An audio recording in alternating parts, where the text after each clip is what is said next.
آپ جو دین کا کام کر رہے ہیں، میری دعائیں آپ کے ساتھ ہیں۔ میرا سوال ہے کہ میت کے غسل اور کفن کے بارے میں تعلیم فرما دیں۔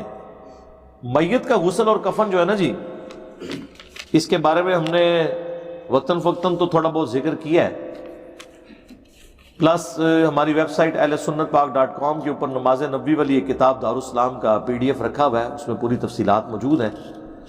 مشکات کا میں ہر دفعہ تعارف کرواتا ہوں، اس میں آپ پہلی جلد میں کتاب الجنائز موجود ہے۔ کتاب الجنائز کہا جاتا ہے اس چیپٹر کو جس چیپٹر کے اندر نزع کے عالم میں آپ نے مردے کے ساتھ کیا کرنا ہے، اس کے بعد مر جائے تو پھر اس کے ساتھ کیا کرنا ہے، اس کے بعد دفنانے کے بعد کیا کرنا ہے، قبر کیسے کھودنی ہے۔ تو درجنوں احادیث پہلی جلد میں مشکات کی آپ کو بخاری، مسلم، ابو داؤد، ترمذی، نسائی، ابن ماجہ کے حوالے سے مل جائیں گی۔ باقی ہمارے مسلم معاشرے کے اندر عموماً جو کفن دفن کا اہتمام کرنے والے لوگ ہیں، میت کو غسل دیتے ہیں، وہ بالکل ٹھیک غسل دے رہے ہوتے ہیں، اس میں کوئی اتنا بڑا ایشو ہوتا نہیں ہے، سوائے ایک ایشو کے جس کا آپ خیال ضرور رکھیں کہ جو بھی غسل دینے لگے وہ پہلے وضو کر لے ایٹ لیسٹ۔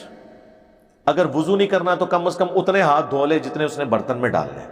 اگر ڈائریکٹ برتن میں ہاتھ ڈالے گا تو وہ برتن ناپاک تو نہیں ہوگا، لیکن استعمال شدہ پانی ہو جائے گا جسے مستعمل پانی کہتے ہیں، پھر اس سے وضو اور غسل نہیں اتر سکتا۔ تو پہلے وضو کر لے یا ایٹ لیسٹ علیحدہ سے ہاتھ دھو لے، اس کے بعد وہ غسل دے۔ غسل اس نے اسی طریقے سے دینا ہے جس طرح زندہ بندہ غسل کرتا ہے، یعنی پہلے استنجا وہ کروائے گا۔ وہ پروفیشنل لوگ ہیں، ان کو آپ بلائیں، ان کو یہ پتہ ہے۔ آپ بجائے خود یہ کرنے کے ان کو بلوا کے، کیونکہ ظاہر ہے کہ آپ مردے کو ہینڈل کرنا بھی قریبی رشتہ دار کے لیے مشکل ہوتا ہے نا، اسے لگتا ہے کہ ہاتھ سے سلپ ہی نہ ہو جائے، کروائیں ان سے، لیکن ان کو گائیڈ کریں کہ جی یہ پانی ہے نیم گرم پانی، جس طرح سردیوں میں اس کا اہتمام کرنا ہے، استنجا کروانا ہے، ستر والے حصے کے اوپر آپ یعنی کپڑا وغیرہ ڈال دیں، اس کے بعد پورے جسم کلی کروانی۔ کلی اب ظاہر اس طرح نہیں کروا سکتے، روئی گیلی کر کے کلی کروا لیں، ناک میں ڈال لیں، اور اسی طریقے سے وضو کروائیں جس طرح زندہ بندہ جب کرتا ہے۔ بخاری مسلم میں ڈیٹیل حدیث موجود ہے عام زندہ بندے کے بھی وضو کی اور غسل کی۔ اس کے بعد پورے جسم کو اس کے دھویا جائے، اور دھونے کے دوران جو چھینٹیں اڑ رہی ہیں کوشش کریں کہ ان چھینٹوں سے اس کو میت کو بچایا جائے۔ آپ خود تو بچ نہیں سکتے، اس لیے بعد میں وہ کہتے ہیں نا جو بعد میں غسل کرنا ہوتا ہے وہ واجب نہیں ہوتا، وہ ناپاکی کی وجہ سے ہو جاتا ہے نا۔ تو ظاہر ہے کوئی کتنا بھی کرے، یا ایٹ لیسٹ کم از کم ٹانگیں یا وہ کپڑے چینج کر کے وہ ٹانگیں اتنی دھو لی جائیں اپنی بعد میں۔ اینڈ میں جب آپ پانی ڈالیں اور پانی ساتھ ساتھ بہہ جائے تو وہ ظاہر ساری جگہ پاک ہو جائے گی۔ تو اس طریقے سے اس کا کرنا ہے۔ کفن بھی نبی علیہ السلام کو بھی، صحابہ کرام بھی 3 کپڑوں میں دفن کیا گیا، ایک تامد اور ایک اوپر سے کرتا، وہ جو چادر اس میں سوراخ کر کے کچھ اوپر والا حصہ پھر اس کے نیچے کیا جاتا ہے، اور ایک اوور آل جو پورا لفافہ جسے کہا جاتا ہے، پوری میت کو جس میں لپیٹا جاتا ہے، جو یعنی سر سے بھی باہر تک نکلا ہوتا ہے، وہاں سے پاؤں سے بھی باہر تک اسے فولڈ کر کے۔ تو اس کے لیے آپ پریکٹیکلی کسی بھی میت کے غسل سے لے کر دفنانے تک شامل ہوں گے تو آپ کو ایجوکیٹ ہو جائے گا۔ بڑی ذمہ داری سے پروفیشنل لوگ یہ کام کر رہے ہوتے ہیں۔ عورتوں میں بھی پروفیشنل عورتیں اویلیبل ہیں جو یہ غسل دیتی ہیں، اور میرا تو یعنی اتفاق یہ ہوا ہے کہ انہیں یہ پتہ ہوتا ہے۔ پروفیشنل لوگ عرصہ دراز سے یہ کام کر رہے ہوتے ہیں، انہیں اس کا پتہ ہوتا ہے اور بڑے اہتمام کے ساتھ غسل دیتے ہیں۔ سنن ابی داؤد میں حدیث ہے جس نے مردے کی ہڈی توڑی گویا اس نے زندہ کی ہڈی توڑی۔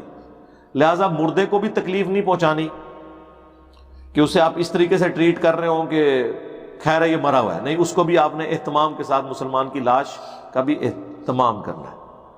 اس کے بعد دفنانے کے لیے اب ظاہر ہے کہ ہمارے ہاں یہاں قبروں کا ایشو ہو گیا ہے، آج کل تو بالکل وہ ڈبہ قبر ہی کھودی جا رہی ہے جس میں وہ لٹا دیتے ہیں، حالانکہ سنت یہ ہے کہ لاحد کھودی جائے۔ لاحد یہ ہے کہ گہری قبر کھودنے کے بعد قبلے والی جو سائڈ ہے اس میں چھوٹی سی غار نکالی جائے گی میت کے ناپ کی، اور پھر لاش کو اس غار میں اندر کر دیا جائے گا۔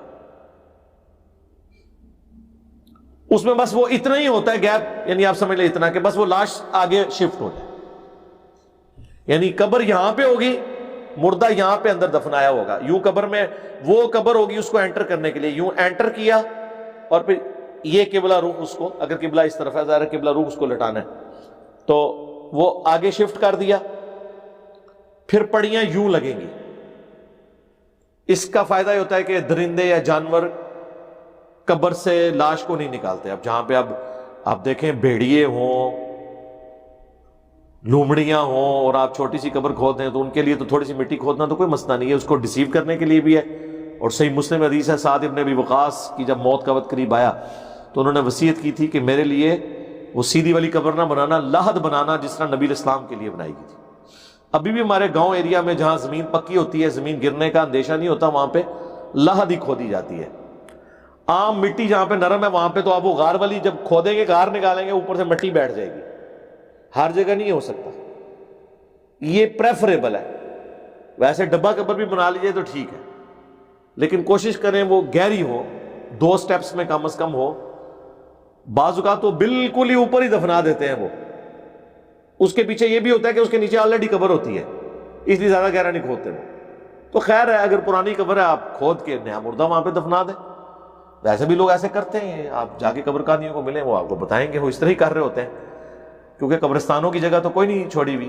اب اتنی بڑی بڑی ہاؤسنگ سوسائٹیز ہیں، شہروں سے بڑی ہو چکی ہیں، ڈی ایچ اے، بحریہ،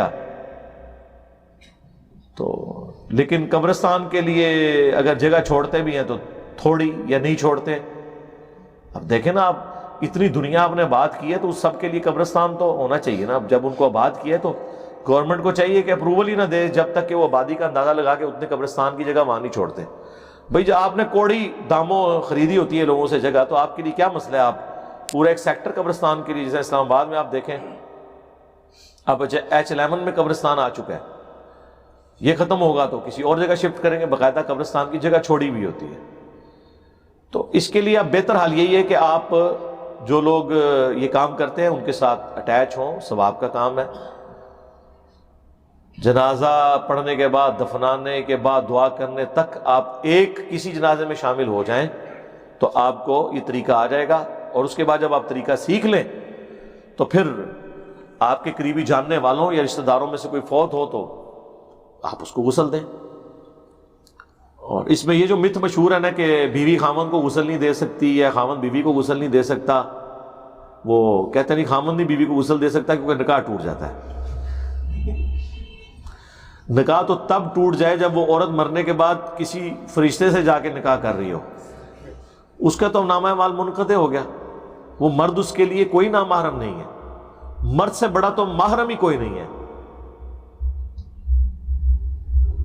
سیدہ فاطمہ کو حضرت علی نے غسل دیا ہے، المستدرک للحاکم میں، مصنف عبدالرزاق میں موجود ہے، بتائیں۔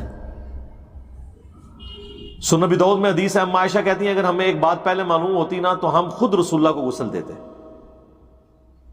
ہم حضور کی بیویاں۔ رسول اللہ کو غسل دیا ہے سیدنا علی اور فضل بن عباس نے، ابو داؤد میں آتا ہے، کیونکہ سیدنا ابوبکر نے کہا تھا کہ رسول اللہ کے اہل بیت جو ہیں یہ غسل دیں گے، تو حضرت ابوبکر کو نہیں پتا تھا کہ امہات المومنین بھی اہل بیت ہیں۔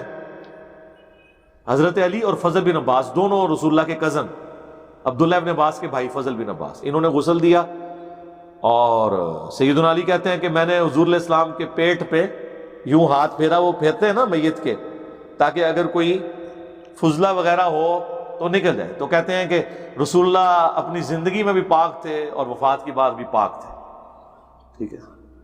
اور ابو داؤد کی اس حدیث میں آتا ہے کہ صحابہ میں اختلاف ہوا کہ آپ حضور کے کپڑے اتاریں یا نہ اتاریں، بہت بڑی ایک ایکٹیویٹی پرفارم کرنی تھی نا، تو کہتے ہیں ہمیں اونگ آئی اور ہمیں یوں لگا کہ کسی نے آواز دی ہے، یہ وہ غیبی آواز نہیں تھی، نیند میں تھی، اور بخاری مسلم میں حدیث ہے میری وفات کے بعد اب غیبی خبروں میں صرف مبشرات یعنی خواب باقی۔ اس اونگ کی حالت میں انہیں آواز آئی کہ رسول اللہ کو کپڑوں سمیت غسل دو، تو کپڑوں سمیت غسل دو۔ یہ صرف نبی علیہ السلام کا پروٹوکول ہے، ورنہ کوئی بھی صحابی، کوئی بزرگ بھی فوت ہو اس کے کپڑے اتارے جاتے ہیں۔ اگر آپ سمجھتے ہیں کہ مرنے کے بعد شہید زندہ ہے تو زندہ بندہ تو میرے بھائی اپنے کپڑے نہیں اتارنے دیتا، کوئی اتارنے دے گا اپنے کپڑے؟ تو یہ زندگی آخرت کی زندگی ہے، تو نبی علیہ السلام کو کپڑوں سمیت غسل دے کے دفنایا گیا۔ باقی یہ جو روافظ کا پروپیگنڈا ہے کہ خلفائے ثلاثہ حضور کے جنازے میں شامل نہیں ہوئے، اللہ کے بندوں 3 دن تک جنازہ ہوا ہے، منڈے کی صبح آپ کی وفات ہوئی ہے، بخاری مسلم میں آتا ہے، منڈے پورا دن، پھر پوری رات، پھر منگل کا پورا دن، پھر منگل کے بعد پوری رات، اور بدھ کو آپ کو دفنایا گیا۔ 1,00,000 سے زیادہ لوگوں نے جنازہ پڑھا ہے۔ ہاں، امام کوئی نہیں تھا۔ ایک پورا چیپٹر ہے وفات النبی، سنن نسائی الکبریٰ میں ایک پورا چیپٹر ہے، جس طرح خصائص علی اس کا چیپٹر ہے، عمل الیوم واللیلہ چیپٹر ہے، فضائل صحابہ چیپٹر ہے، ایک چیپٹر ہے وفات النبی، وہ اردو میں پرنٹ ہو چکا ہوا ہے، میں نے پورا لیکچر اس پہ دیا تھا، اس میں پوری تفصیل ہے۔ سیدنا ابوبکر کہتے ہیں نبی علیہ السلام کی قبر یہاں پہ کھودو، جو ترمذی میں بھی ہے کہ اللہ تعالیٰ نبی کو وہاں پہ موت دیتا ہے جہاں پہ سب سے پسندیدہ جگہ ہو، حضور کی میت جس چارپائی پہ اس کے نیچے قبر کھودی جائے۔ پھر غسل کا اہل بیت کے حوالے کیا، مولا علی اور فضل بن عباس رضی اللہ عنہما علیہم السلام۔ اس کے بعد پھر جب جنازے کی باری آئی تو سنن ابن ماجہ میں بھی حدیث موجود ہے، سنن نسائی الکبریٰ کے اندر موجود ہے، سنن کبریٰ البیہقی کے اندر موجود ہے۔ حضرت ابوبکر نے کہا 4 تکبیریں پڑھو اسی طریقے سے، لیکن امام کوئی نہ ہو۔ تو امام شافعی نے، امام بیہقی نے اس پہ کامنٹس کیے ہیں کہ رسول اللہ کو یہ عزت دی گئی کہ آپ کی میت کی موجودگی میں بھی کوئی شخص امامت نہ کروائے۔ تو ٹولیوں کی شکل میں ایک طرف سے صحابہ کرام انٹر ہوتے تھے، 4 تکبیریں پڑھ کر یا 5 تکبیریں پڑھ کے جنازہ پڑھ کے دوسری طرف سے باہر نکل جاتے تھے۔ نبی علیہ السلام کا جنازہ ہوا ہے۔ وہ باقی جو طارق جمیل صاحب کہتے ہیں نا کہ پہلے اللہ نے جنازہ پڑھا پھر جبرائیل نے پڑھا، وہ کوئی نہیں بھائی، جنازہ صحابہ کرام نہیں پڑھا ہے، اللہ نے کوئی جنازہ پڑھنا ہے۔ اللہ تو درود پڑھ رہا ہے، ان اللہ و ملائکتہ یصلون علی النبی اللہم صلی علی محمد وعلی آل محمد۔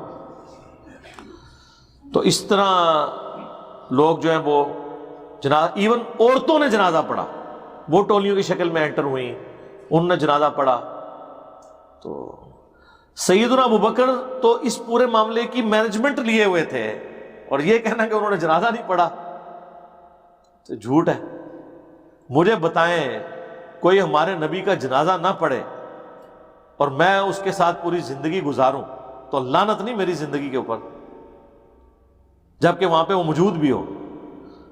تو یہ تو انجینئر محمد علی کا عمل ہے۔ تو علی ابن ابی طالب وہ خلفائے ثلاثہ کے ساتھ پازیٹیولی وقت گزار سکتے تھے اگر رسول اللہ کے ساتھ انہوں نے یہ کچھ کیا ہوتا۔ اپنی ذات کے لیے تو کوئی بھی معاف کر سکتا ہے، چلیں کوئی فدق کا ایشو کہتا ہے، وہ کہتا ہے جی وہ ان کی ذات سے ریلیٹڈ تھا، اوور لک کر دیا۔ خلافت کا مسئلہ تھا، ان کی ذات سے ریلیٹڈ تھا، اوور لک کر دیا۔ یہ بقول اہل تشیع کے۔ رسول اللہ کا معاملہ تو انتہائی سینسٹیو ہے، اس پہ تو کوئی بھی کمپرومائز نہیں کر سکتا۔ تو بعض اوقات آپ اتنی بے عقلی پر مبنی دعوے اور عقائد کھڑے کر لیتے ہیں کہ جس کی کوئی دلیل عقل میں موجود نہیں ہوتی، نہ نقل اس کو سپورٹ کرتی ہے نہ عقل اسے سپورٹ کرتی۔ نقل کہتے ہیں جو دلائل نقل ہوئے روایت کے ذریعے، تو نقل اور عقل دونوں ان چیزوں کو سپورٹ نہیں کرتے۔